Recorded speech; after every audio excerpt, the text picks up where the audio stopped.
நேயர்களுக்கு வணக்கம். தமிழகம் 234 தேர்தல் களத்தின் நாடி துடிப்பு 2026 நிகழ்ச்சிக்கு உங்களை வரவேற்கிறோம். தமிழகம் முழுவதும் இருக்கக்கூடிய ஒவ்வொரு சட்டமன்ற தொகுதியாக நாம் பார்த்துட்டு வரோம். கள ஆய்வில் கிடைத்த தரவுகளை உங்கள் முன் வைக்கிறோம். ஆளும் அரசாங்கத்திற்கு எந்த அளவுக்கு சப்போர்ட் இருக்குது, எதிர்கட்சிகளுடைய வியூகங்கள் என்னவாக இருக்கிறது, பெண்கள் திமுக ஆட்சியை எப்படி பார்த்தாங்க, பல நல்ல திட்டங்களை அவங்க கொண்டு வந்ததாக அவங்க விளம்பரப்படுத்துகிறாங்க. அது உண்மையிலேயே அந்த மக்களுக்கு நன்மை பயக்கிறதா, அது அவங்களுக்கு ஓட்டு வாங்கி கொடுக்குமா, புதிதாக வந்த விஜய் அவருடைய தாவேக கட்சி எந்த அளவுக்கு தாக்கத்தை ஏற்படுத்தி இருக்கிறது, பட்டியல் சமூகத்துடைய வாக்குகள் விஜய்க்கு எந்த அளவுக்கு டிரான்ஸ்ஃபர் ஆகுது, நாம் தமிழர் கட்சியுடைய வாக்கு சதவீதம் உயர்கிறதா, இப்படி பல விஷயங்களை நம்ம இங்கே பார்க்குறோம். அதன் அடிப்படையிலே நாம் இன்று எடுத்திருக்கக்கூடிய சட்டமன்ற தொகுதி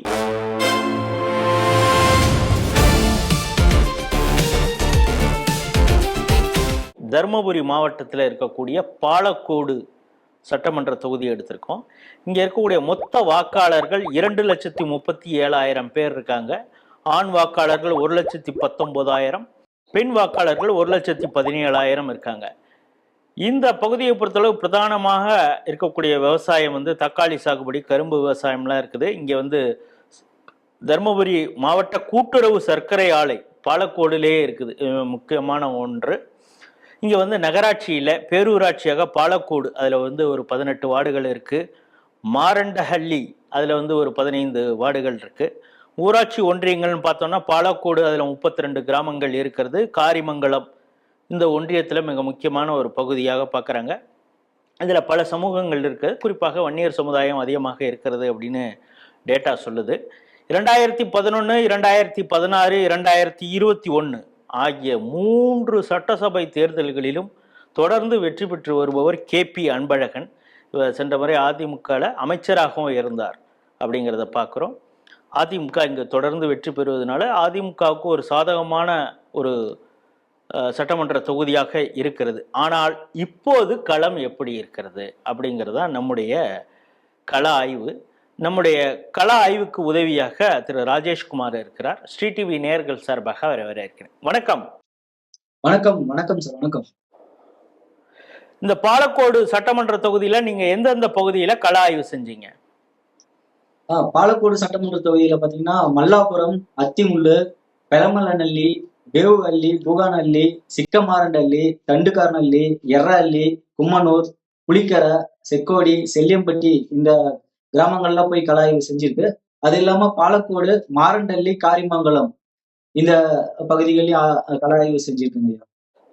இந்த பகுதிகளில் நீங்க கள ஆய்வு செய்த போது இப்ப எந்தெந்த பகுதியில எந்த சமூகம் அதிகமாக இருக்கிறது இந்த சட்டமன்ற தொகுதியை பொறுத்தளவு?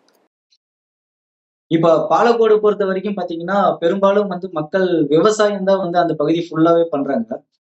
வேறு தொழில்கள் எல்லாம் பாத்தீங்கன்னாக்கா அந்த சிட்டி பேருந்து நிலையம் அது மாதிரி இருக்கிற இடத்துல மட்டும்தான் சிறு தொழில்கள், ஒரு 100க்கும் மேற்பட்ட தொழில்களை மையமா வச்சு அத்தியாவசிய தேவையான தொழில்களை வச்சு செய்யப்படுறது. மீதி எல்லாமே பாத்தீங்கன்னா விவசாயம் தான் பண்றாங்க. இந்த கரும்பு, தென்னந்தோப்பு அந்த மாதிரியான விவசாயம் சார்ந்த தொழில்கள் நடக்கிறதுனால பெரும்பாலும் அந்த விவசாய மக்களை தான் பார்த்து கள ஆய்வு செஞ்சிருக்காங்க. இதுல இருக்கக்கூடிய பல்வேறு சமூகங்கள் இருப்பாங்க, பல ஜாதி. இது எந்தெந்த ஜாதி எந்தெந்த பகுதியில அதிகமாக இருக்கிறாங்க? பாலக்கோடு பகுதியில் பாத்தீங்கன்னா வன்னியர் சமுதாயம் பரவலா நிறைய பேர் இருக்காங்க. நம்ம வாக்காளர்கள் வன்னியர் சமுதாயம் இருக்கு. அது இல்லாம பட்டியலின மக்கள் பாத்தீங்கன்னா வெல்ரம்பட்டி, வெள்ளூர், பாப்பாரப்பட்டி, ஜக்கசமுத்திரம், மல்லுப்பட்டி இந்த பகுதியில பட்டியலின மக்கள் இருக்காங்க. அது இல்லாம நம்ம முஸ்லிம்ஸ் அங்க அதிகப்படியான வாக்காளர்கள் அங்க காணப்படுறாங்க, பரவலா இருக்காங்க. பாலக்கோடு பேருந்து பகுதிகளில் முஸ்லிம் அதிகமாக காணப்படுறாங்க. கிறிஸ்தவர்கள் எந்த எண்ணிக்கையில இருக்கிறாங்க? பாலக்கோடுல அதிகமான கிறிஸ்தவர்கள் இல்லைங்க. ஒரு 2-3% தான் இருக்காங்க. ஒரு 5000ல இருந்து ஒரு 6000 பேர் தான் இருக்காங்க நபர்கள், பரவலா காணப்படுறாங்க கிறிஸ்தவர்கள். இப்ப இந்த சட்டமன்ற தொகுதியை பொறுத்தளவு செட்டியார்கள், வேளாள கவுண்டர்கள் இவங்க எந்தெந்த பகுதியில இருக்கிறாங்க? அவர்கள் பரவலாக காணப்படுறாங்க. சதவீதம் பாத்தீங்கன்னா 6% இருக்கிறாங்க பரவலான. மீதி இருக்கிற நபர்கள் பாலக்கோடு முழுவதும் பரவலாக காணப்படுறாங்க. சரி, இந்த வன்னியர் சமுதாயமா இருக்கட்டும், பட்டியல் சமுதாயமா இருக்கட்டும், இல்ல மற்ற சமூகங்கள், இவங்கலாம் எந்தெந்த கட்சிக்கு ஆதரவாக இருக்காங்க? பாலக்கோடு பொறுத்தவரைக்கும் பாத்தீங்கன்னா, அதிகமான கட்சி ஆதரவு வந்து பாத்தீங்கன்னா, அதிமுகவுக்கு தான் ஆதரவு வந்து அங்க அதிகமா இருக்கு. இந்த தடவ வந்து பாத்தீங்கன்னா, அந்த பகுதிகள்ல விவசாயம் சார்ந்த ஒரு சில பிரச்சனை பிரச்சனைகள்லாம் இருக்கு. மக்கள் வந்து தொழில் பாதிக்கப்பட்டு இருக்கு. அங்க வந்து கரும்பு ஆலை, சர்க்கரை ஆலைன்னு ஒண்ணு இருந்திருக்கு. அது வந்து நீண்ட காலமா வந்து மூடியே இருக்கு. அது வந்து நாங்க வேலைவாய்ப்பு வந்து ரொம்ப கம்மியா இருக்கு எங்களுக்கு. அந்த சர்க்கரை ஆலை வந்து மூடுனதுனால தொழில் பாதிக்கப்பட்டிருக்கு அப்படின்னு ஒரு கருத்து சொல்றாங்க. இன்னொன்னு அந்த பகுதி மக்கள் பாலக்கோடு மக்கள் வந்து குடிநீர் வந்து நீண்ட காலமா வந்து குடிநீர் பிரச்சனையில இருக்காங்க. குடிநீரே எங்க பகுதிக்கு வந்து கிடைக்கிறது இல்ல அப்படின்ற கோரிக்கைகள் வச்சிருக்காங்க. இப்ப நீண்ட காலமா அதிமுகவுக்கு இருந்த ஆதரவு வந்து பாத்தீங்கன்னா, இந்த காரணங்களாலேயே வந்து பாத்தீங்கன்னா, அந்த வாக்காளர்கள் வந்து இப்ப டிஎம்கேக்கு வந்து சப்போர்ட் நாங்க இந்த தடவ வந்து டிஎம்கேக்கு சப்போர்ட் பண்ணுவோம் அப்படின்ற மாதிரியான கருத்து முன்னாடி வைக்கிறாங்க. ஒரு சிலர் வந்து நாங்க எப்பவுமே வந்து நாங்க அ ஏடிஎம்கே தான் நாங்க ஆதரவு குடுக்குறோங்க அப்படின்ற கருத்தும் வைக்கிறாங்க. இந்த சட்டமன்ற தொகுதியை பொறுத்தளவு பெண் வாக்காளர்கள் அவங்களுடைய மனோநிலை எப்படி இருக்கிறது? திமுக அரசாங்கத்த அவங்க எப்படி பார்க்குறாங்க? இந்த பெண் வாக்காளர்கள் வந்து இப்ப ஆளுங்கட்சியா இருக்கும் டிஎம்கே வந்து பாத்தீங்கன்னா, சலுகைகள்லாம் வந்து எதுவும் செஞ்சு குடுக்கல அப்படின்ற மாதிரியான கருத்துக்கள தான் முன்னாடி வைக்கிறாங்க. ஆ பெரும்பாலும் பாத்தீங்கன்னா, மக்கள் வந்து அரசியல் சார்ந்து முடிவுகளை எடுக்கக்கூடிய சூழ்நிலையில அந்த விவசாய மக்கள் இல்ல அப்படின்ற மாதிரி தான் வந்து கள ஆய்வுல வந்து தெரிஞ்சது. ஏன்னா பெண்கள் வந்து நான் இந்த கட்சிக்கு தான் நான் வாக்களிப்பேன், இந்த கட்சிக்கு நான் வாக்களிப்பேன். இது இந்த நல்ல நலத்திட்டங்கள்லாம் வந்து கொண்டு வராங்க அப்படின்ற ஒரு வெளிப்படையான ஒரு விரிவாக்கமான கருத்து யாருமே வந்து முன்வைக்கல. நாங்க வந்து எப்ப எனக்கு எந்த கட்சி எனக்கு அப்ப என்ன தோணுதோ, யாருக்கு பிடிக்குதோ அப்ப நாங்க வாக்களிப்போம் அப்படின்ற மாதிரியான கருத்துக்கள தான் வைக்கிறாங்க. அதனால வந்து பெண்கள் வந்து அரசியல் விழிப்புணர்வு இல்லாத மாரி மனநிலையில தான் இருக்காங்க. பெரும்பாலும் அதிமுகவுக்கு வாக்களிப்பாங்கன்ற கருத்து இருக்கு. அதாவது பெண் வாக்காளர்கள் வெளிப்படையாக இந்த சின்னத்துக்கு தான் வாக்களிப்போம், இவருக்கு தான் வாக்களிப்போம்னு சொல்ல மாட்டேங்கிறாங்கிறீங்க. ஆனா, இந்த தமிழக அரசு என்ன சொல்லுதுன்னா, பெண்களுக்கு பல நலத்திட்டங்களை கொண்டு வந்திருக்கிறோம். குறிப்பாக மகளிர் உரிமை தொகையை குடுத்திருக்கிறோம். விடியல் பேருந்து பயணம். இதனால ஒரு 52,000 வரைக்கும் ஒரு வருஷத்துக்கு அவங்க சேமிக்கிறாங்க அப்படின்லாம் அவங்க சொல்றாங்க. அப்புறம் பெண் மாணவிகளுக்கு வந்து ரூ. 1000 குடுக்கறது, மாணவர்களுக்கு லேப்டாப்லாம் குடுத்துருக்கோம். இப்படி வந்து ஒவ்வொரு குடும்பத்துக்குமே நாங்க பல விஷயங்கள செய்திருக்கோம் அப்படிங்கிறப்ப, பெண்கள் என்ன நினைக்கிறாங்க? இந்த பயனாளிகளாக இருக்கக்கூடிய பெண்கள் என்ன நினைக்கிறாங்க? கண்டிப்பாங்க. அங்க விவசாயம் தான் பண்றாங்க அப்படின்னும்போது பார்த்தீங்கன்னா, அவங்களுக்கு வந்து செலவுகள் வந்து மிகவும் குறைவாக காணப்படுது அவங்களோட குடும்ப செலவு. அதனால வந்து அரசு குடுக்கக்கூடிய பணமாக இருந்தாலும் சரி, பேருந்து வசதியா இருந்தாலும் சரி, அது முழுமையா அங்க வந்து பயன்படுத்திக்கிறாங்க மக்கள் வந்து பார்த்தீங்கன்னா, விவசாய மக்கள். அது வந்து மிகப்பெரிய அளவுல பயனுள்ளதா இருக்கு அப்படின்னு தான் சொல்றாங்க. அந்த பணமே சேமிக்கிறேன் நாங்க அப்படின்ற மாதிரி கருத்து வைக்கிறாங்க. இந்த முறை வந்து ஏடிஎம்கேவுக்கும், டிஎம்கேவுக்கும் நாங்க யாருக்கு வாக்கு போடுவோம் அப்படின்ற கருத்து தான் நாங்க சொல்ல மாட்டோங்க. நாங்க வெளிப்படையா சொல்ல மாட்டோம்ன்னு அதுவும் சொல்றாங்க. சரி, இந்த சட்டமன்ற தொகுதியை உடைய இளைஞர்கள், இளைய வாக்காளர்களுடைய எண்ணிக்கை சதவீதத்தில எவ்வளோ இருக்கும்? அவங்களுடைய கருத்து என்னவாக இருந்தது? இளைஞர்களோட சதவீதம் பார்த்தீங்கன்னா 45லேருந்து 65,000 வரைக்கும் இருக்கும் இந்த பாலக்கோடு பகுதியில. அவங்களோட கருத்து 2, 3 கட்சிகளுக்கு ஆதரவா இருக்கு. இப்போ பட்டியலின மக்கள் வந்து பார்த்தீங்கன்னாக்கா, விசிகேக்கும், டிவிகே அந்த மாதிரியான கட்சிகளுக்கு ஆதரவு வந்து பெரும்பாலும் குடுக்குறாங்க. ஆ இந்த கிராமப்புற மக்கள் வந்து விவசாய மக்கள்லாம் இருக்கிறவங்க வந்து பார்த்தீங்கன்னா, ஏடிஎம்கே, டிஎம்கே அப்புறமேட்டு சீமான் கட்சிக்கு ஆதரவு இந்த பகுதியில குடுக்குறாங்க. இளைஞர்கள் குடுக்குறாங்க.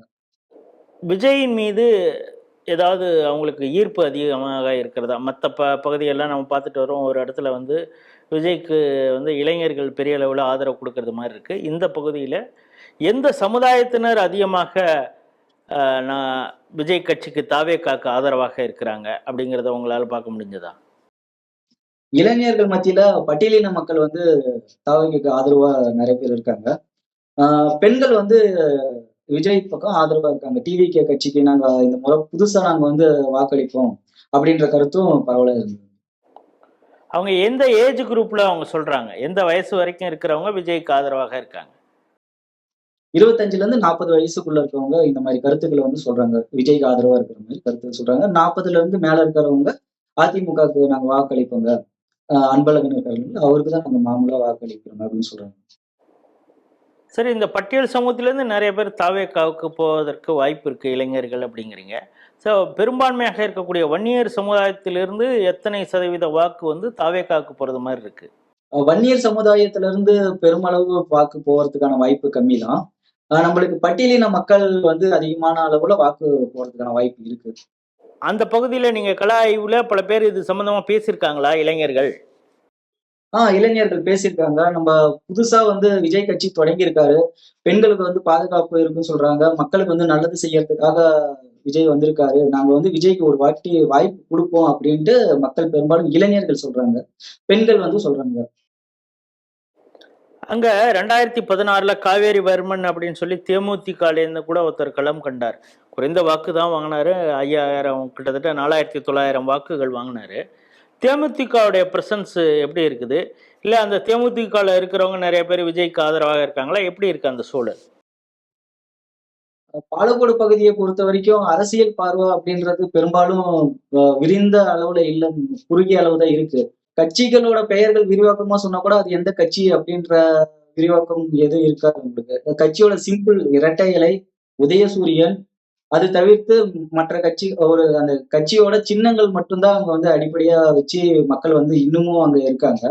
ஆஹ் கட்சியோட விழிப்புணர்வான நலத்திட்டங்கள், கொள்கைகள், அது கோட்பாடுகள், விரிவான பார்வை எதுவும் இல்ல அப்படின்ற கருத்து தான் இருக்கு. அதனால வந்து இங்க தேமுதிகவோட பார்வை எதுவும் இல்ல அப்படின்ற மாதிரி தான் எனக்கு கருத்து. ஏன்னா மக்கள்கிட்ட கலாய்வு செய்யும்போது யாரும் இந்த கட்சி பத்தி எதுவும் பேசல. இந்த சட்டமன்ற தொகுதியை பொறுத்தளவு தமிழக அரசுடைய திட்டங்கள், எந்தெந்த திட்டங்கள்லாம் பெரிய அளவுக்கு ரீச் ஆயிருக்கு? தமிழக அரசோட திட்டங்கள் பாத்தீங்கன்னா, இலவச பேருந்து, ரூ. 1000 உதவித்தொகை வந்து பெருமளவு பயனுள்ள வகையில இருக்கு அப்படின்னு மக்களா வந்து சொன்னதுதான். இந்த பகுதியில கோரிக்கைகள் தான் அதிகமா வைக்கப்படுது. பாலக்கோடு பகுதியை பொறுத்தவரைக்கும் கோரிக்கைகள் தான் அதிகமா வைக்கப்படுது. குற்றச்சாட்டுகள் தான் அதிகமா சொல்லப்படுறாங்க மக்கள். சரி, இப்ப இருக்கக்கூடிய சிட்டிங் எம்எல்ஏ கேபி அன்பழகன் மீது ஏதாவது அதிருப்தி இருக்கிறதா?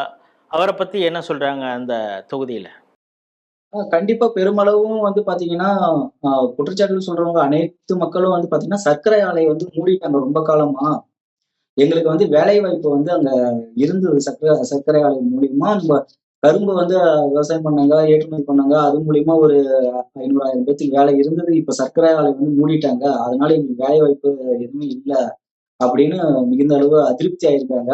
தண்ணீர் வசதி வந்து நாங்க செய்து தரோம்ன்னு சொல்லி ஆ பல பல ஆண்டுகளா வந்து செஞ்சு குடுக்கவே இல்ல அப்படின்ற குற்றச்சாட்டு வச்சிருக்காங்க. நீண்ட காலமா உப்பு தண்ணி தான் அங்க குடிக்கிறேன் அப்படின்ற பேச்சும் இருக்குது. ஆ ப வீட்டுக்கு அந்த குடிநீர் வசதியே சுத்தமாவே இல்ல அப்படின்ற மாதிரி தான் பாலக்கோடு மக்கள் வந்து அதிருப்தி ஆயிருக்காங்க. சரி, இப்ப கோரிக்கைகளா அவங்க என்னென்னலாம் சொல்றாங்க? என்னென்ன இப்ப புதுசாக இப்ப வரக்கூடிய ஒரு சட்டமன்ற உறுப்பினரா அவங்க தேர்ந்தெடுக்கணும்னா, இதையெல்லாம் செஞ்சா தான் அவருக்கு நாங்க ஓட்டு போடுவோம்னு அவங்க சொல்லக்கூடிய வாக்குறுதிகள்லாம், கேட்கக்கூடிய கோரிக்கைகள்லாம் என்னவாக இருக்குது? ஆமா. கண்டிப்பா அந்த கோரிக்கைகள்லாம் வந்து பாத்தீங்கன்னா, குடிநீர் தான் வந்து முதன்மையா இருக்கு. அவங்களுக்கு வந்து சுத்தமான குடிநீர் வேணும் எங்களுக்கு. சாலை குடிநீர் வசதி வேணும். பகுதிக்கு பகுதி குடிநீர் வசதி வேணும்னு ஒரு கோரிக்கை வைக்கிறாங்க. இன்னொன்னு வந்து ஃபேக்டரி தொழிற்சாலைகள் வந்துட்டு சர்க்கரை ஆலைகள் மறுபடியும் ஓப்பன் பண்ணணும் அப்படின்ட்டு ஒரு கோரிக்கை வைக்கிறாங்க. விவசாய மக்களுக்கு ஏற்றுமதி, இறக்குமதி வசதிகள்லாம் செஞ்சு குடுக்கணும். நம்மளுக்கு மானியம் வந்து செஞ்சு குடுக்கணும் அப்படின்னு சொல்றாங்க. இலவச அ கழிப்பிடம், கட்டண கழிப்பிடம் அப்படி இல்லைனாக்கா வீட்டுக்கு வீடு கழிப்பிடம் திட்டங்கள்லாம் இருக்கு இல்லைங்களா? அந்த மாதிரி அவங்களுக்கு வந்துட்டு அத்தியாவசிய தேவை வந்து கேட்கறாங்க. மற்றும் அந்த படிச்ச இளைஞர்களுக்கு வெளியில போய் வேலை வாய்ப்புல மக்கள்கிட்ட வந்து செஞ்சு குடுக்குற மாரி கேட்டிருக்காங்க. திரும்ப திரும்ப வந்து நீங்க குடிநீர் அப்படிங்கிற ஒரு விஷயமும், கழிப்பிடம் பத்தி சொல்றீங்க. அப்பன்னா அங்க மத்திய அரசுடைய திட்டங்கள் செயல்படுத்தவே இல்லையா? மத்திய அரசோட திட்டங்கள் யாரும் பயன்படுத்தாத அ சூழ்நிலை மாதிரி தான் கருத்துக்கள் தான் வெளிய வருது. யாருமே அந்த இடத்துல வந்து மத்திய அரசோட திட்டங்கள் வந்து வெளிப்படையா பயன்படுத்தல. மாநில அரசோட திட்டங்களும் வந்து அதிகமா அங்க போய் சேரல அப்படின்னு தான் சொல்லப்படுது. அவங்களுக்கு அரசோட விழிப்புணர்வே வந்து பாத்தீங்கன்னா, அந்த கிராமப்புற மக்கள் கிட்ட யார்கிட்ட இல்ல அப்படின்ற மாரி தான் கருத்து இருக்கு. பாலக்கோடே பாத்தீங்கன்னா, விவசாய பூமி அப்படின்றனால எல்லாமே கிராமங்கள் பகுதியா இருக்கு. ஒரு சில இடங்கள் பேருந்து நிலையம் வரக்கூடிய இடங்கள் மட்டும் தான் உங்களுக்கு வந்து அத்தியாவசிய தேவையான மக்கள் வந்து கொஞ்சம் அறிவுபூர்வமா இருக்கிற மாரி இருக்கும். மீதி எல்லாமே வந்து பாத்தீங்கன்னா, விவசாயம் பண்றவங்கன்றதுனால அவங்களுக்கு அரசியல் சார்ந்த அறிவு எதுவுமே இல்லாத மாரி தான் இருக்காங்க. இப்ப குடிநீர் திட்டங்கள் மக்கள் கேட்டாங்க அந்த பகுதியில.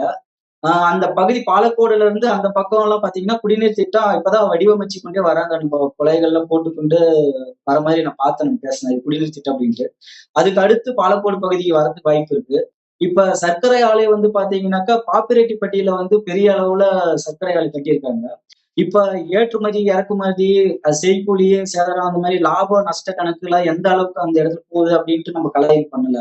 இதெல்லாம் வச்சு பார்க்கும்போது அவங்க நலத்திட்டங்கள் வந்து ஏன் கொண்டு வர முடியல அப்படின்ற காரணங்கள் வந்து தெளிவா சொல்ல முடியல. மக்களோட கோரிக்கைகள் நான் உங்களுக்கு சொல்றேன்.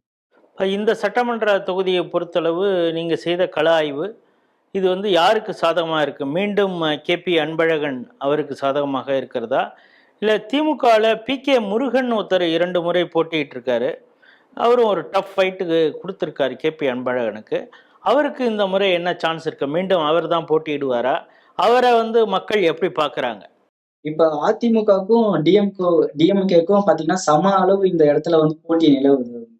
இந்த கோரிக்கைகளை வைத்துதான் இந்த பகுதியில வந்து கலாய்வுல நம்ம யார் வெற்றி பெறுவாங்க அப்படின்ற மாதிரி சொல்ல முடியும். பாத்தீங்கன்னா இப்ப அதிமுகவுக்கு வன்னியர் சமுதாயம் அதிகமா இருக்கிற காரணத்தால வந்து பாத்தீங்கன்னா பெருமளவு இது வெற்றி பெறும் வாய்ப்பு வந்து இருக்கு.